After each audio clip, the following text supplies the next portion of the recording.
Are you really friends with Luke Rockhold now?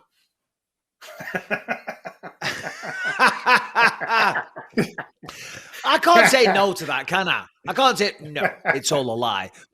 We're not friends. He's training down at Ruka now, and you know what? Rockhold's he's trying to get a fight. He actually called out Darren Till this week, didn't he? So and that'd be a good fight. Yeah. Listen, of course I'm going to say this because I beat Rockhold, but the man is still a very, very good fighter. I think he did the right thing. He took some time away. Hopefully he can come back and do big things. I think he can, actually. I think he'd be a good matchup for Adesanya stylistically. It all depends whether or not he can still take a punch. Losing to Jan Blachowicz, losing to me and Yoel Romero, there's no shame in that. 3 legends, I might add.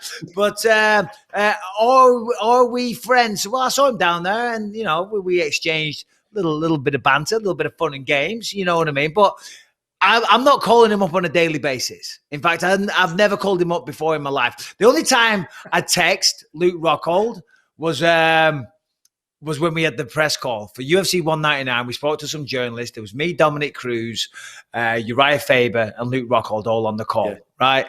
And it was boring. It was so boring. The questions were vanilla. The answers were vanilla. And I'm like, right, well, I got to kick this up a notch here. So I text him. I said, hey, Luke, just brace yourself, mate, because I'm coming in hard.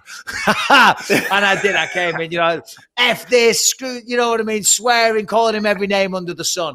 Are we mates? I've got nothing against the guy. I wish him all the best. So that Darren doesn't rush his injury back. It's important that he comes back as healthy as he possibly can be, Mike. I'm sure that you've been in a situation where someone's thrown a date your way, you've not felt 100%, you've gone with it anyway, just because the opportunity has presented itself. I just hope that Darren makes the right call just to get, because he's still a young guy. There's plenty of time in his career to achieve the things that he wants to achieve. Just come back 100%.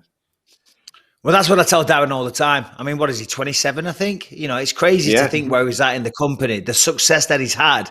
And he's only 27 years old, so he's got plenty of time. So, as you said, don't rush it. I fell foul to that a few times. Like when I first detached my retina and I got cleared to fight because I wanted to fight so badly. Of course, that's how we make money as well. And I was chomping at the bit to get in there. I was hitting up the UFC every day, hitting up my doctors. They're like, no. And then the first day, the doctor said, by the way, I hadn't trained in over a year. I had to keep my heart rate low. I couldn't do anything to mess with the eye. So I couldn't train.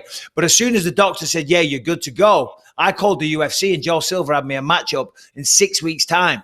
So I went from sitting on the backside doing nothing to 6 weeks stepping into the octagon with Tim Kennedy. That's my disclaimer for losing in a very, very boring fight, okay? But it is the fact of the matter. So Darren, listen, Darren knows what he's doing. He's a confident man. If the collarbone is good, the fight will be good. This controls everything. And if this isn't right, then you're onto a loser. Listen, I'm not bragging, but I fought all over the world. I fought in many, many main events, right? I think between main and co-main events, it was like 20-something fights. But when I started fighting in title fights, that's something completely different. You know what I mean? Even though I was so experienced, more main events than both of these guys. When there was a belt on the line and they're in big arenas and there's 20, like when I fought at Madison Square Garden, even though I'd had at that time the most fights for the promotion, it's still a moment and you still kind of get bewildered by it a little bit. And that's going to be a factor for both of these guys who is used to that. We've seen historically, Oliveira sometimes can fold in these big moments, Chandler, I don't know if I think he's going to handle that a little bit better. I think the crowd is going to be very pro Michael Chandler. At the Waynes, it seemed to be there was all the good old fashioned USA chant. So I think the crowd's going to be on his side. That's going to be a determining factor. I feel that Michael Chandler just feels that the momentum is with him, right? The whole story, how he came to the UFC, how he knocked out Dan Hooker, how now he's fighting for the belt after one fight. That will say to him, this is my destiny. This is my moment. I was always destined for this greatness. As the champion, as you say, Yuri's from just down the street. You throw Joanna Jędrzejczyk on there as well. Do you know what I mean? This would sell out in a heartbeat. I mean, there are big names in Poland. I mean, they're big names all over the world, but they are Polish countrymen. Put on a massive event there that would be huge for European mixed martial arts in general. Oh, deal is in. It's only an hour on a plane for us, Nick. Mike's got a little bit longer to fly back, obviously, on, but we could get there, can't we? Mate, I'd swim. In fact, swim to get to that one. In fact, Mike, you could do it. You could do it. I'm a Polish count. Of course. Okay, so when we go there, there you go. It's only an hour flight for you, but you'll be in the Holiday Inn. I'll be staying at the Palace. You know what I mean? I'll be with the kings and the queens, the lords and the ladies. You know what I mean? To my people, they'll be bowing down, they'll be kissing the feet. You know what I mean? Yeah, Blahovic has got nothing on me. Yeah, he's got a belt, but I'm Polish royalty, my friend. Well, you know, on my dad's side, I'm British, but you know. In the wide open, it all comes down to timing. And if they come up high with the hands and then they shoot low and go around the legs and you're out in the open, you're going to hit the canvas. So if I'm Marvin Vettori, that's what I'm working on all day long. Should be, listen, it's an interesting fight. That's obviously the headline of UFC. That was smart advice. You guys are supposed to be more impressed. Okay? Very good. I'm making notes. I'm busy making notes. I'm learning here. Yeah, come on. Oh, all right, Professor. Yeah, we took it down. Don't you worry. We've taken the notes.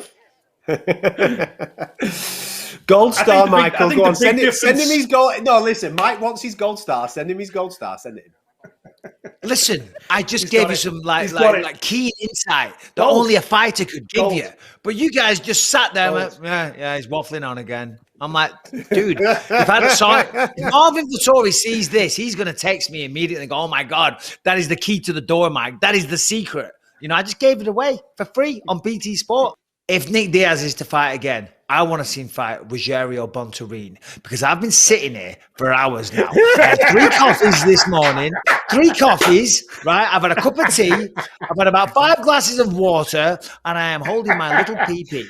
Okay, I'm like, Rogerio, we got to get this show on the road. It's so typical because when you're trying to make weight, I remember you're there with all your team and like you in between like being in the sauna, you're led on the floor and you go, oh my God, you get so excited. You're like, and Perillo's like, what is it?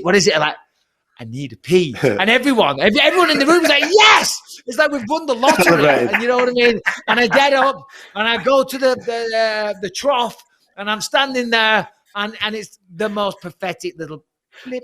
And I'm like, oh, for crying out loud.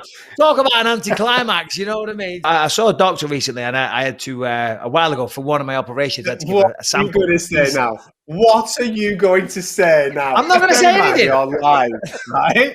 Yeah, no, I'm not saying anything bad. I'm saying the doctor said you're going to give us a pee sample, Michael. And I was like, I've literally just been. And he said, no, it's okay. A little tip for you. He said, what you do is you take your fingers and just prod into your abdomen very, very hard. And it makes you go again. And it does. I do it all the time now. So just give yourself a little prod in the midsection, nice and hard. It gets the waters flowing.